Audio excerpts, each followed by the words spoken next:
Good morning po sa ating lahat. Good morning po. Ay, oh my gosh. Hello, hello, hello. Good morning.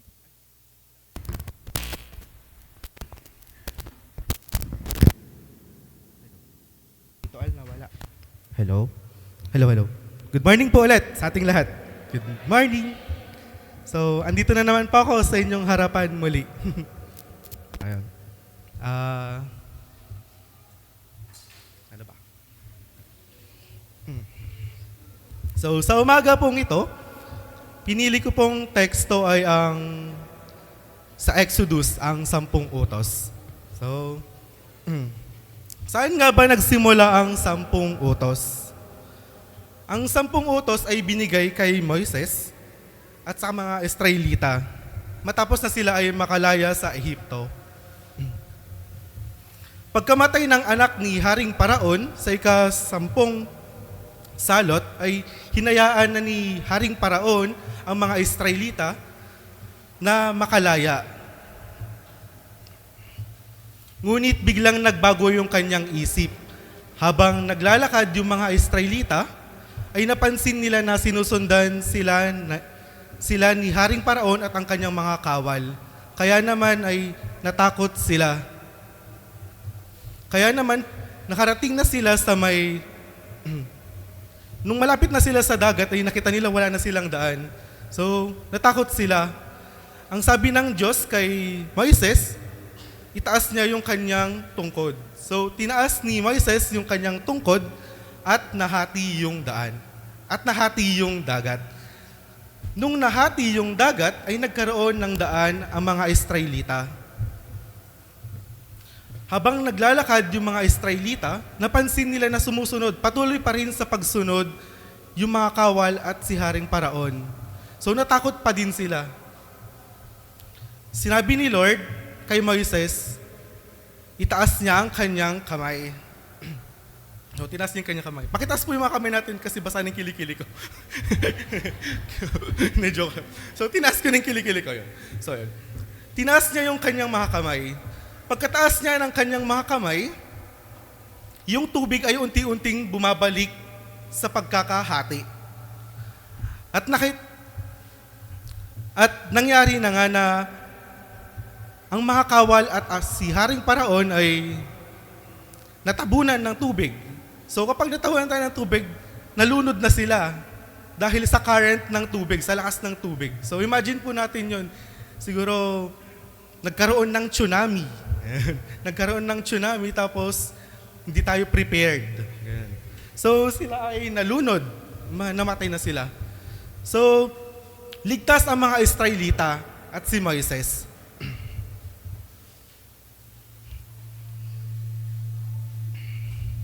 So nagpatuloy sila sa kanilang paglalakbay. Habang sila ay naglalakbay, sila ay nagrereklamo sa ating Panginoon Diyos. Sila ay nagugutom, sila ay nauuhaw na, kakalakad. Hindi nila alam kung nasaan na sila kasi wala pang Google Map nun eh. Hindi natin nakikita kung 3 kilometers left. Ganun. St. Paul na, ganun. So, patuloy silang naglalakad pero si Lord, binibigyan niya yung mga pangangailangan nila. Binigyan sila ng mga pagkain, ng inumin. Nung sila ay makarating na sa bundok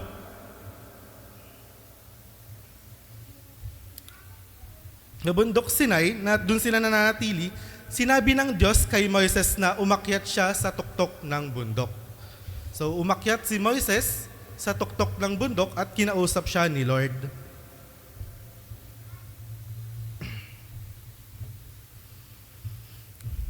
Nung kinausap siya ni Lord, binigay sa kanya yung 10 utos. So, natatandaan pa po ba natin yung 10 utos? Kakabasa po kanina. so, ayun. Binigay ni Lord yung 10 utos sa mga Israelita sa pamamagitan ni Moises. So, ang una sa 10 utos ay ibigin mo ang iyong Diyos ng lalo at higit pa sa lahat. Siya lang ang nag-iisa nating Diyos. Siya ang tunay na Diyos at wala ng iba. Tama po ba? Pangalawa, huwag kang sasamba sa mga Diyos-Diyosan.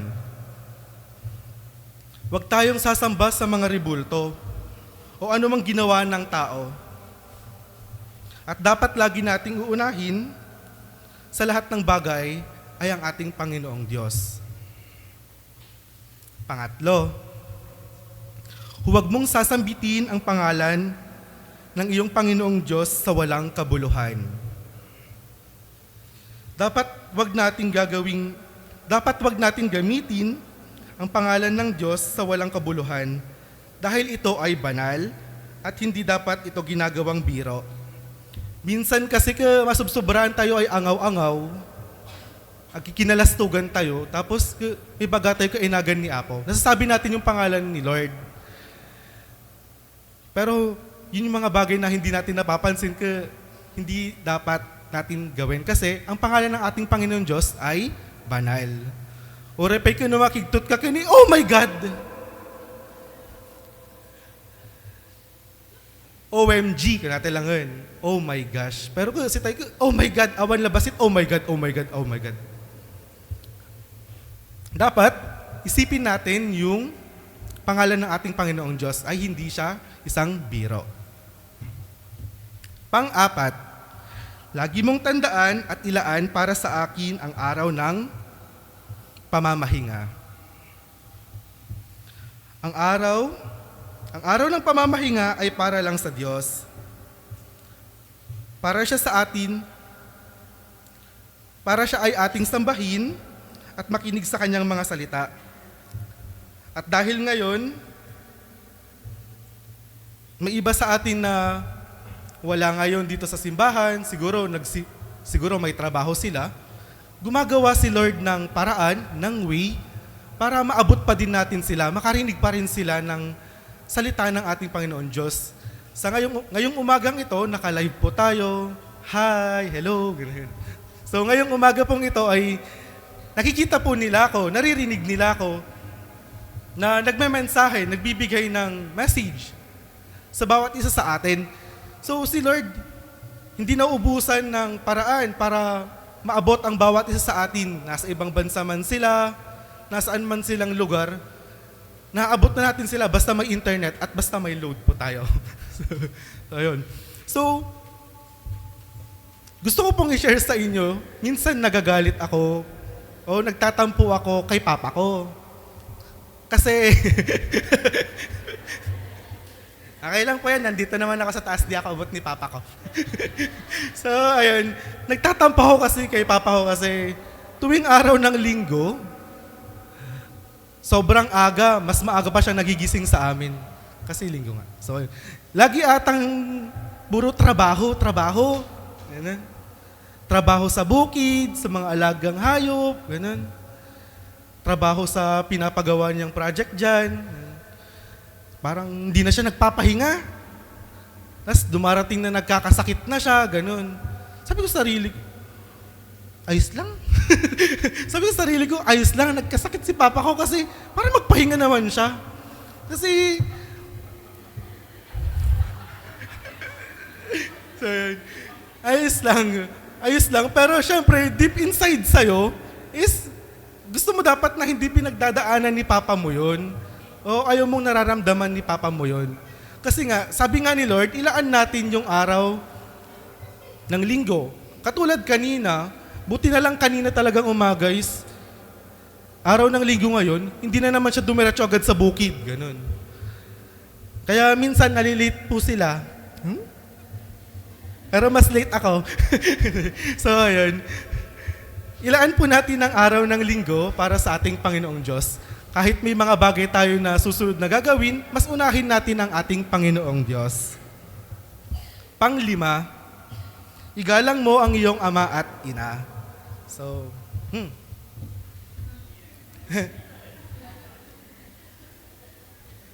Apo. So, ayun. May papakita natin ang ating paggalang sa ating mga magulang sa pamamagitan ng paggamit ng po at opo. Basic na po sa atin to, lalo sa ating mga Pilipino na, po, opo. No awanti po kan opo mo, wala kayong asin. Tama po ba? Sa ating mga Ilocano kakasjay, ay naawan la asindan. Awan la ti ka... Ano pa ulit? Awan la kadaydayaw dan, nakakukwa, kasjay.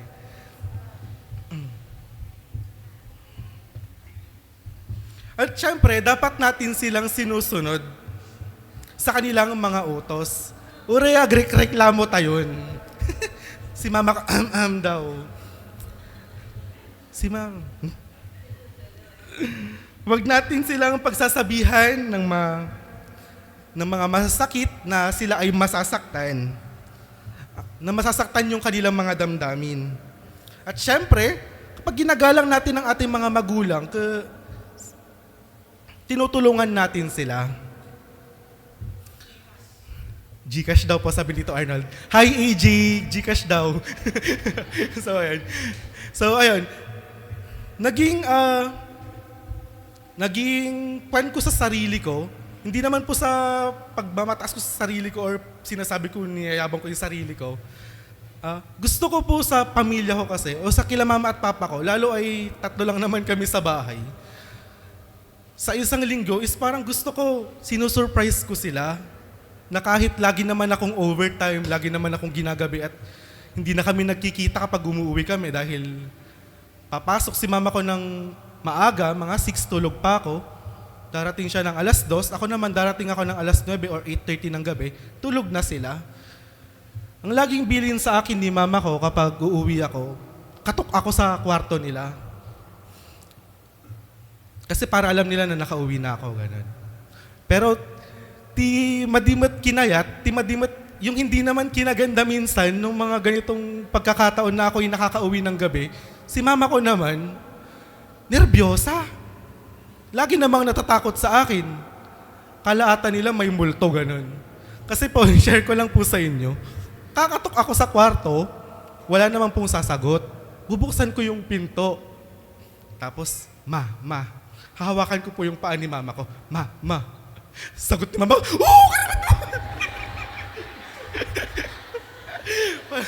palagi po siyang ganon. Ay, na, ganon. Yung, hindi ko po alam yung magiging reaction ko din kung tatawa ako o magiging yung kwan ko sa kanya. Pero true story po lahat na yun. Nung minsan umuwi po ako ng bahay, Diyos ko yan, tuloy, nasabi ko tuloy. Ayan. Oh my gosh na lang. Oh my gosh, napagkakamalan akong multo, sino ako, ganun, baka magnanakaw na pala ako sa bahay. Pero ayun, dahil nga gusto ko na aware sila, mama ko, na nasa loob na ako ng bahay at safe ako nakauwi, ginagawa ko pa rin yung mga bagay na yon. At minsan nga is bili-bili ng pagkain, pasalubong para sa kanila. And para mas makuha yung relationship natin sa ating mga magulang. Hindi lang sa ating mga magulang, syempre sa ating mga kapatid din dahil nagkakaroon tayo ng bonding. Pang-anim, huwag kang papatay.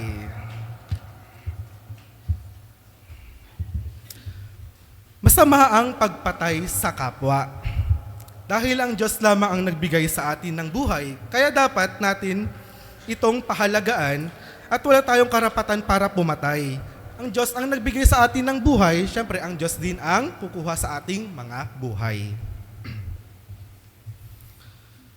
Huwag kang huwag kang makikiapid sa hindi mo asawa.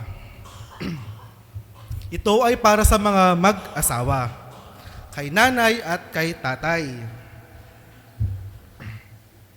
Ang Diyos, iisa lang yung binigay niya kay Adan. Binigay lang ni Lord kay Adan ay si Eva. Kaya dapat loyal sila sa isa't isa. Kaya dapat si nanay at tatay loyal sa isa't isa. Siyempre, hindi lang sa mag-asawa, siguro dapat din sa mga mag-jowa. May konting kilig. So, ayan. May kilig dapat din. So, ayan. So, dapat maging loyal tayo sa isa't isa. Walang third party, ganun. Dapat one and two lang. Si mama at si papa lang. Number 8, huwag kang magnanakaw. Masama ang pagnanakaw. Ang pagnanakaw ay pagkuha ng hindi mo pagmamayari. Maliit man ito o malaki, ito pa rin ay iyong kinuha. Ito pa rin ay iyong ninakaw. Ito pa rin ay isang pagnanakaw. Pangsyam, huwag kang magbibintang at huwag kang magsisinungaling.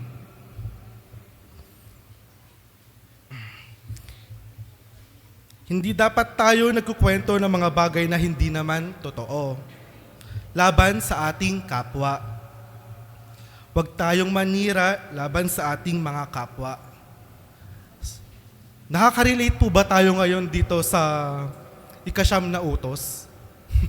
Lalo ngayong eleksyon, ay na, eleksyon manen, aglinungwa, lalabas na naman yung baho ng bawat isa. Uray ka madinamat inararamid, uray mat madina sadsadya siguro, syempre kagkalaban kayo, pirja may kadwa, madikas jay. Ito ay gusto kong iparating na din sa ating lahat na wala kasing mga lumalaban ngayon. Joke lang. So ayun, gusto natin ng maayos, ng pantay-pantay na pagtingin sa bawat isa. Ayaw natin na pirjan tayo ay kadwa tayo, lalong-lalo na sa atin na magkakapatid tayong lahat dito sa simbahan. Madi tayo nga, ni kasti ka ni, kasdimot, kasjay, apay kasjay ka, simsimbamot ijay, kasjay. Mali tayo kasjay, no, makikita tayo, kung nakikita natin to sa ating kapwa, dapat, bilang isang kapatid kasama sa simbahan, dapat hindi ganon, dapat ay kausapin natin siya at sabihin natin, bakit ganito? Madi tayo nga pirpir dyan lalon.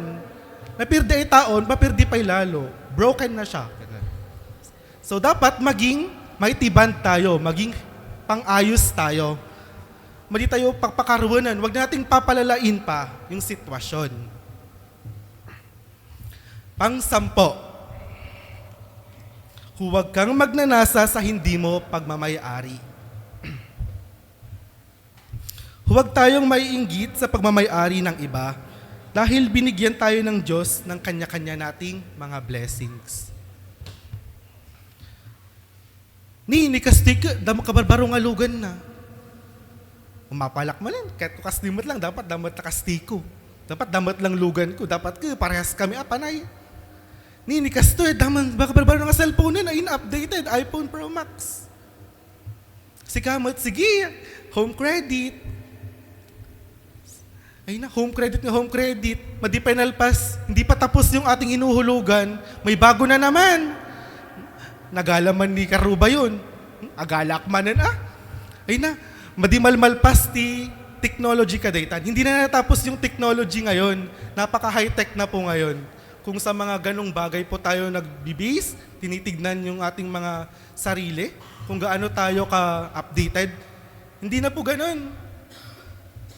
Napakabilis na po ng panahon at ang bilis lumipas ng mga yon.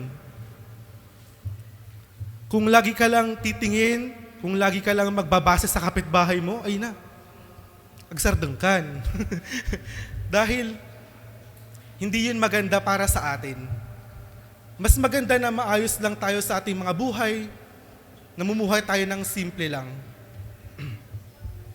So, ito po yung mga 10 utos ng ating Panginoong Diyos. So, paano po ba natin tinitignan ang mga kautusan na ito? Iginagalang po ba natin ito? Ito ba ay ating pinapahalagaan? Nakikita ba natin ang mga ito bilang naglalarawan sa ating mga buhay? Paano kaya kung ang lahat ng ito ay pinili nating maging gabay sa ating mga buhay? Siguro po napakagandang tignan. Siguro pantay-pantay lang po ang bawat isa sa atin doon. Paano naman kung pinili natin ay sa kabila ng mga utos sa atin ng Diyos? Ano kaya magiging itsura natin? Ano kaya magiging itsura nito? Ang utos ay nagiging isang paalaala kung sino tayo. Magbibigay po ako ng example. Nakikita po natin sa daan na bawal tumawid dito, nakakamatay. Itong bawal na to, itong batas na to ay hindi batas ni Lord. Ito ay batas ng tao, batas para sa atin.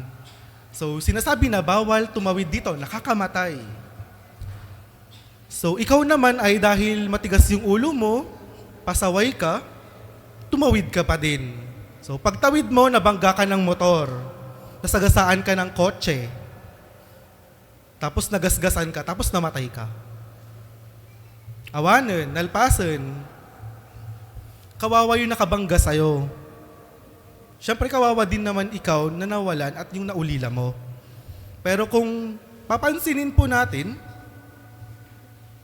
yung tao concern sa'yo, kaya naglagay siya ng sign na bawal tumawid kasi nakakamatay.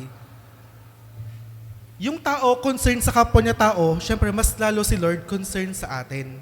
Kaya si Lord gumagawa siya ng way sa atin na maging concern sa ating kapwa.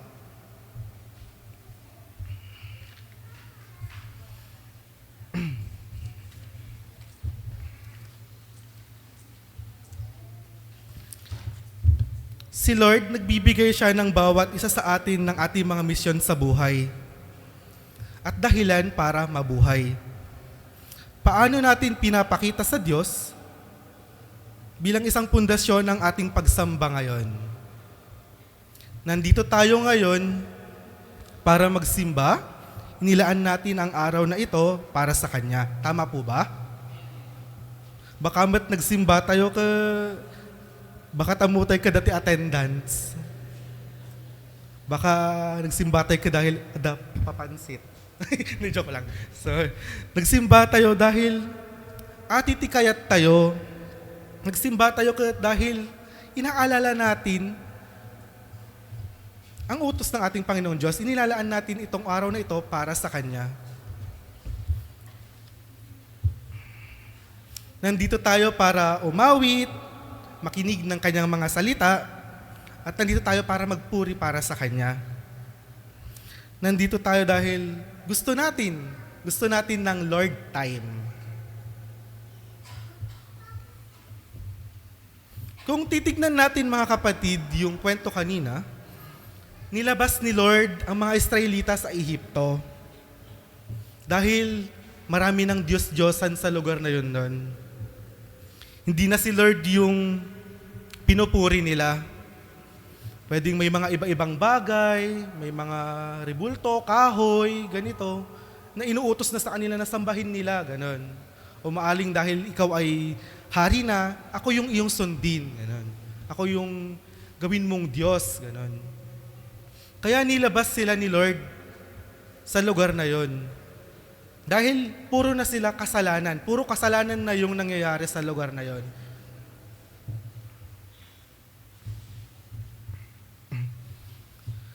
Kaya naman sila ay kanyang pinalabas sa lugar na yon.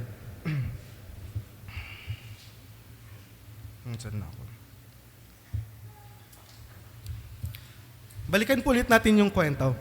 Sinabi ng Diyos, ang salitang ito, sabi nito, ako ang naglabas sa inyo sa Ehipto mula sa pagkaalipin. Ang mga utos ay nagsisimula sa isang gawa ng pagtubos. Si Lord, tinubos niya tayo sa ating mga kasalanan. Ang batas ay nagsisimula sa biyaya. Bakit ito nagsisimula sa biyaya? Kasi makakamit natin ang kaligtasan sa mga batas na ito.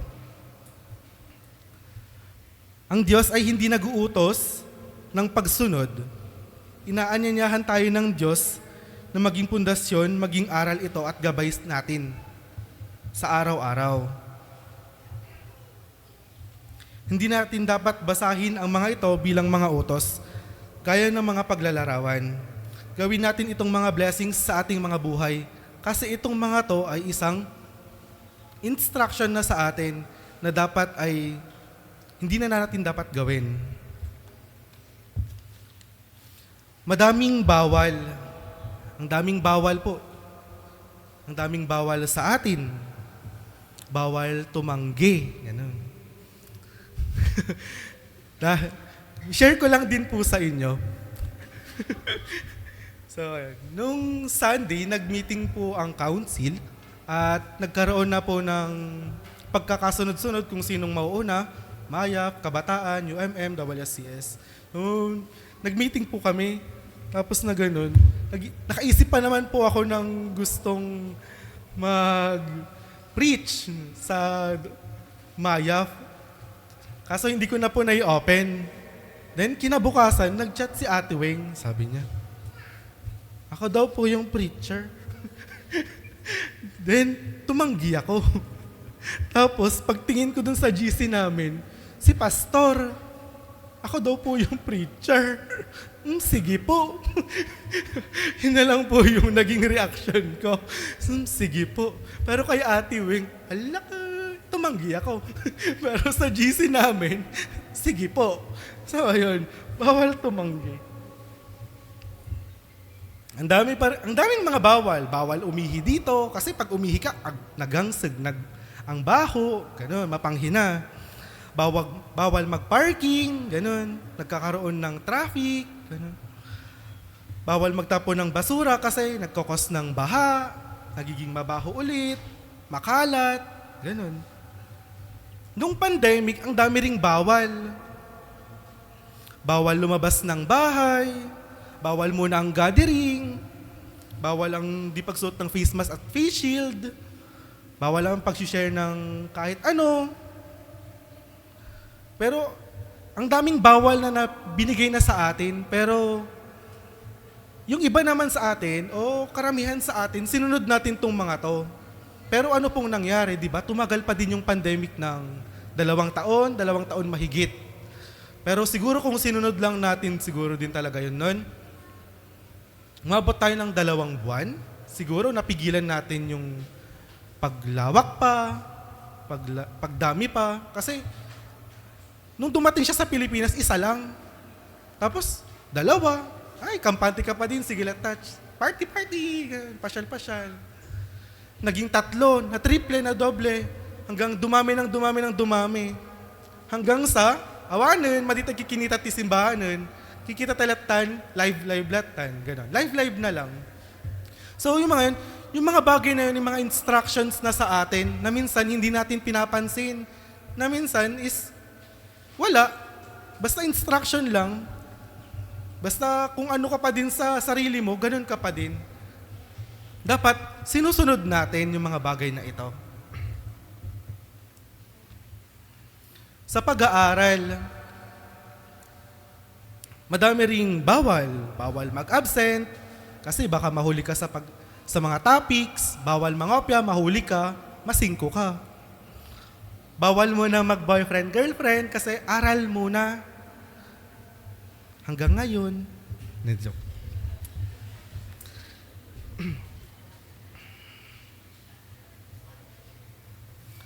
Hanggang ngayon, na tayo ay mga nagkakaedad na, ang daming bawal.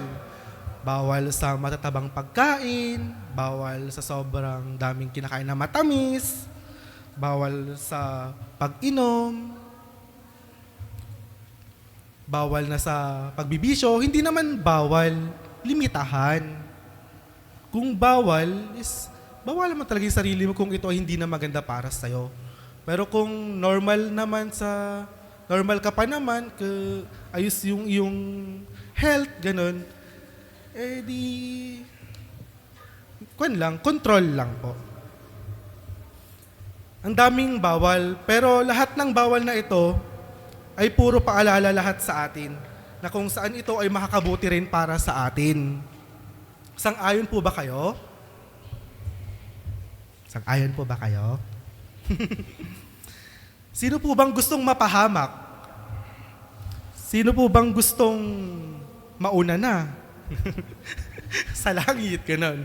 Ayun, mauna ka sa langit pero sure ka ba na doon ka mapupunta?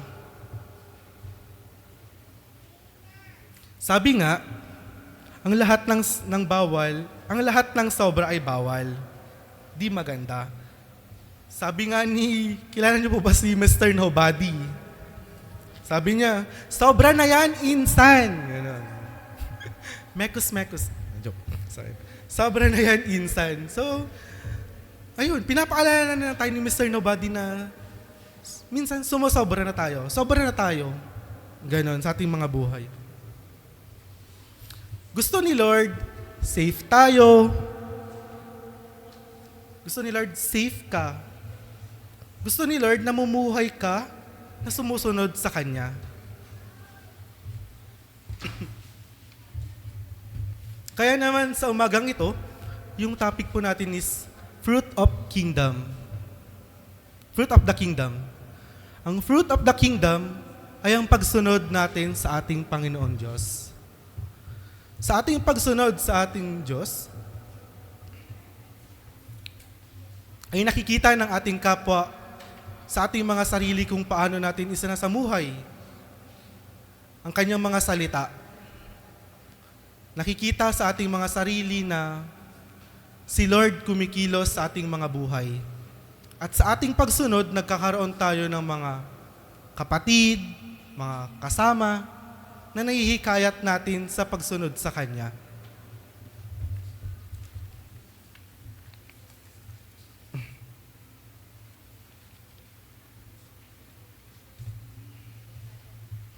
Kaya naman, gusto ko pong iwan sa inyo itong verse na ito.